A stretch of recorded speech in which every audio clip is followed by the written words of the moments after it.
मैं अर्केश मीना सहायक आचार्य राजनीति विज्ञान राजकीय महाविद्यालय नौहर। आज हम इस वीडियो में BA part first political science में भारतीय राजनीतिक विचारकों के अंतर्गत गोखले के आर्थिक विचार पढ़ेंगे। गोपाल कृष्ण गोखले के आर्थिक विचार। गोपाल कृष्ण गोखले ने बहुत ही महत्वपूर्ण आर्थिक सुझाव रखे। बहुत ही उनके विचार, आर्थिक विचार है, बहुत ही महत्वपूर्ण है। तो गोखले का ये मानना था कि भारत के सैनिक व्यय और प्रशासनिक व्यय में जो भारी खर्चा हो रहा है उसको कम किया जाना चाहिए।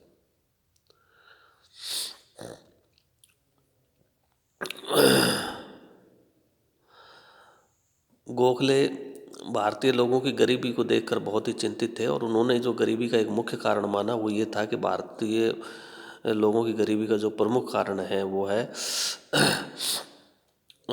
भारत में भारी सैनिक और प्रशासनिक व्यय। इसके लिए उन्होंने कहा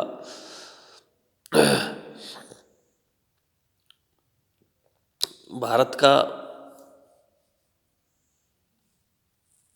सैनिक व्यय कम होना चाहिए, भारत का प्रशासनिक व्यय कम होना चाहिए। सैनिक व्यय कम होने के लिए उन्होंने रिजर्व फोर्स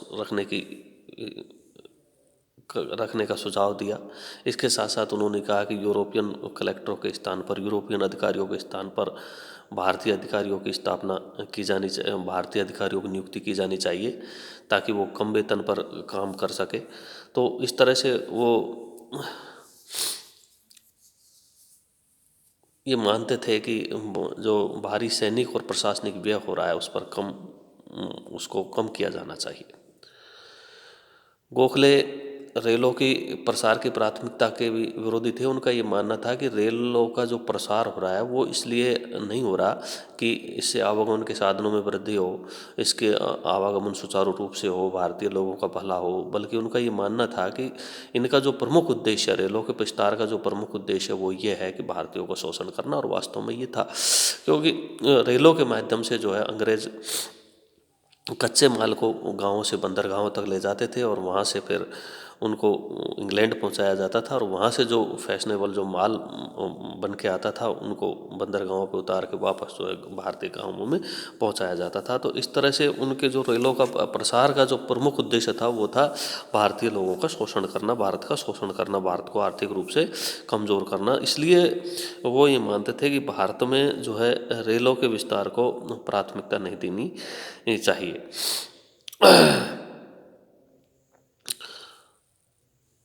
जो मुक्त व्यापार के प्रति, मुक्त व्यापार की जो नीति थी उसके बारे में भी उन्होंने उसका भी उन्होंने विरोध किया। उन्होंने कहा कि मुक्त व्यापार में जो मशीनों पर आधारित उद्योग हैं, वाष्प चालित उद्योग हैं, उनके आगे हमारे घरेलू उद्योग नहीं टिक पाएंगे। इसलिए हमारे घरेलू उद्योगों को तो संरक्षण देने की आवश्यकता है। घरेलू उद्योगों को संरक्षण दिया जाना चाहिए और विशेषकर नवजात उद्योगों को बहुत ज़्यादा संरक्षण दिया जाना चाहिए। यदि मुक्त व्यापार की नीति अपनाई जाएगी तो मुक्त व्यापार से जो है हमारे उद्योगों बर्बाद हो जाएंगे और हम और भी गरीब हो जाएंगे, हमारे भारतीय लोग जो है और भी गरीब हो जाएंगे। इसलिए उन्होंने मुक्त व्यापार की नीति का विरोध किया। गोपाल कृष्ण गोखले जो है ग्रामीणों की ऋणग्रस्तता जो थी, ग्रामीणों की जो कर्ज, ग्रामीणों के ऊपर जो कर्ज था उसको वो देखकर भी बहुत चिंतित होते थे, क्योंकि ग्रामीण लोग जो है अपने कृषि कार्य के लिए भी जो है जमींदार और साहूकारों से कर लेते थे और उनको लिए उनको अपनी भूमि तक गिरवी रखनी पड़ती थी और जिससे धीरे धीरे धीरे उनकी भूमि को वो हड़प लेते थे। इससे वो बहुत ही दुखी थे और उन्होंने ये कहा कि ग्रामीणों की जो है ऋणग्रस्तता है उसको दूर की जानी चाहिए और कृषि में सुधार किया जाना चाहिए। कृषि में सुधार के लिए उन्होंने कहा कि एक तो कृषि में जो है उत्पादन की जो तकनीक है उनको सुधारा जाना चाहिए, उनको नई नई तकनीक जो है कृषि उत्पादन में लानी चाहिए। खाद, बीज और सिंचाई की समुचित व्यवस्था होनी चाहिए। विक्रय के लिए मंडियों की उचित व्यवस्था होनी चाहिए। कुटीर उद्योग धंधों की भी जो है स्थापना होनी चाहिए और कुटीर उद्योग धंधों को संरक्षण दिया जाना चाहिए। तो इस तरह से वो भारतीय जनता की ऋणग्रस्तता के प्रति चिंतित थे। और साथ ही उन्होंने कहा कि जनता पर से जो है करों का भार है वो भी कम करना चाहिए, कम होना चाहिए। करों के भार को कम करने के लिए उन्होंने ये कहा कि अकाल के समय जो भू राजस्व जो लिया जाता था वो तो अकाल के समय उसे पूर्णतः उससे माफ़ी होनी चाहिए। और साथ ही उन्होंने नमक पर से कर समाप्ति के लिए भी कहा कि नमक से कर को समाप्त कर देना चाहिए, और सूती वस्त्र है उसके उत्पादन शुल्क को भी समाप्त करना चाहिए। इस तरह से उन्होंने कहा कि जनता की जो है, ग्रामीण जनता की गरीबी है, ऋणग्रस्तता है, उसको दूर किया जाना चाहिए। साथ ही उन्होंने भारत में औद्योगिक विकास पर बल दिया कि भारत में जो है औद्योगिक विकास होना चाहिए। इसलिए उन्होंने अपने देश के उद्योगपतियों को प्रोत्साहित करने का प्रयास किया। उन्होंने अपने देश के उद्योगपतियों से ये अपील की कि भारत में जो है नए नए उद्योग लगाए जाने चाहिए। उद्योगों में जो है जो श्रमिक है उनको अत्यधिक कुशल जाया जाना चाहिए। उनमें उत्पादन उनका उसका बढ़ाया जाना चाहिए, अच्छा उत्पादन किया जाना चाहिए ताकि वो माल विदेशों में बिक सके।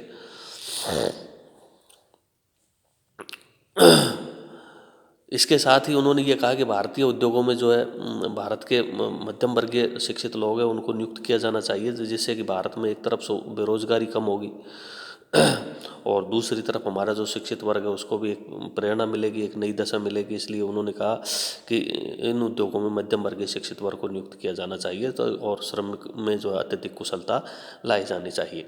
उसके बाद में उन्होंने वित्तीय विकेंद्रीकरण के बारे में जोर दिया कि प्रांतीय सरकारों को जो है वित्तीय अधिकार, पर्याप्त रूप से वित्तीय अधिकार दिए जाने चाहिए ताकि वो इस मामले में स्वतंत्र हो सके और उनको कर लगाने का अधिकार हो। इसके साथ साथ स्थानीय स्तर पर, जिला स्तर पर, ग्राम पंचायत स्तर पर भी जो है ऐसी व्यवस्था की जानी चाहिए कि वो पर्याप्त रूप से जो है आत्मनिर्भर बने। तो प्रांतीय सरकार है उसको भी जो है बजट पर वाद विवाद करने का अधिकार प्रदान किया जाना चाहिए। तो इस तरह से वो चाहते थे कि वित्तीय विकेंद्रीकरण होना चाहिए। इसके साथ साथ अब हम ये देखते हैं कि गोखले की देन क्या है, गोपाल कृष्ण गोखले की देन। तो गोपाल कृष्ण गोखले जो थे उन्होंने भारत ब्रिटिश सहयोग का हालांकि समर्थन किया, लेकिन उन्होंने निर्भीक रूप से ब्रिटिश के साम्राज्यवादी रवैये की आलोचना की। यानी ब्रिटिश सरकार में जो जो दोष थे और जो जो कमियां थी उनकी उन्होंने हमेशा आलोचना की। उन्होंने कहा कि बहुत अत्यधिक सैनिक व्यय हो रहा है, उसको कम किया जाना चाहिए। नौकरशाही की जो व्यवस्था है उसमें भारतीयों को उसमें नियुक्त किया जाना चाहिए। विधानसभाओं का जो दोषपूर्ण गठन किया जा रहा था उसका भी उन्होंने विरोध किया। तो इस तरह से उन्होंने समय समय पर ब्रिटेन के जो भी साम्राज्यवादी बातें थी, जो गलत बातें थी, उनका विरोध किया। उन्होंने भारतीयों को राजनीतिक शिक्षा प्रदान की। उन्होंने भारतीयों को व्यक्तिगत स्वाधीनता के बारे में बताया। उन्होंने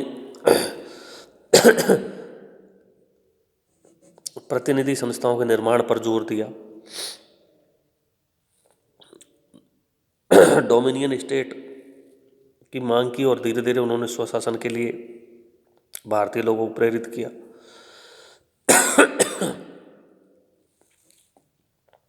हमेशा उन्होंने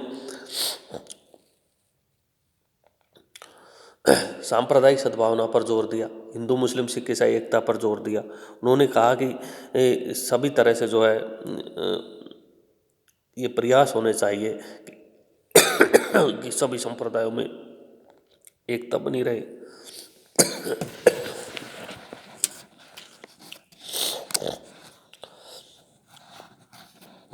वित्तीय रूप से चाहे प्रशासनिक रूप से सभी रूप से उन्होंने विकेंद्रीकरण के लिए जोर दिया। विकेंद्रीकरण होना चाहिए, चाहे वो प्रशासनिक स्तर पर हो, वित्तीय स्तर पर हो, ज़्यादा से ज़्यादा विकेंद्रीकरण होना चाहिए ताकि शासन की स्वेच्छाचारिता पर अंकुश लगाया जा सके। गोखले ने बहुत बहुत ही महत्वपूर्ण आर्थिक विचार भी रखे। जो भारतीयों की जो ऋणग्रस्तता है, भारतीयों की गरीबी है, उसको कैसे दूर किया जा सकता है, कर को किन किन वस्तुओं से जो है कर को समाप्त किया जाना चाहिए, इस तरह से कैसे जो है कृषि में सुधार किया जाना चाहिए, उद्योगों का विकास किया जाना चाहिए, ये सब सारी बातें जो उन्होंने बहुत अच्छी तरह से जो है बताइए। तो उनका जो आर्थिक चिंतन था वो भी बहुत ही महत्वपूर्ण था।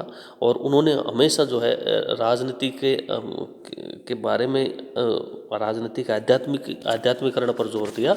और उन्होंने कहा कि धर्म और नैतिकता को राजनीति का आधार होना चाहिए। उन्होंने साधन और साध्यों के बारे में उन्होंने ये कहा कि हमेशा किसी भी लक्ष्य को प्राप्त करने के लिए जो है साधन पवित्र होने ही चाहिए, अच्छे साधनों का इस्तेमाल होना चाहिए। उन्होंने कभी भी हिंसा का समर्थन नहीं किया। उन्होंने कभी भी जो है अवैधानिक साधनों का समर्थन नहीं किया। और इसके साथ उन्होंने एक भारत सेवक समाज की स्थापना भी की। तो भारत सेवक समाज की स्थापना भी एक महत्वपूर्ण उनका प्रयास था। उसके माध्यम से उन्होंने भारतीयों के लिए जो है दृढ़ संकल्प लेकर भारत की सेवा करने वाले लोगों की एक फौज उन्होंने तैयार की। तो ये भी उनकी एक महत्वपूर्ण देन है गोखले की।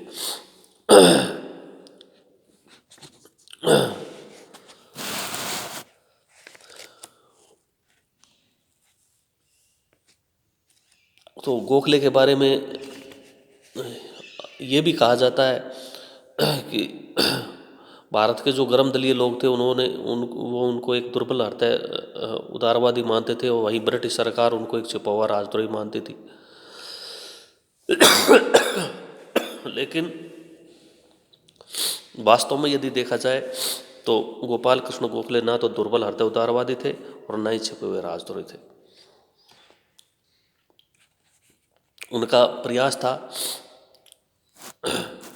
कि शांतिपूर्ण तरीके से जो है भारत की जनता को अपने अधिकार मिले, स्वशासन की स्थिति प्राप्त हो, इसमें किसी प्रकार की कोई हिंसा न हो। और धीरे धीरे वैधानिक साधनों के माध्यम से हमें स्वशासन मिलना चाहिए। तो ना तो वो एक दुर्बल हृदय उदारवादी थे, ना ही वो छिपे हुए राजद्रोही थे। धन्यवाद।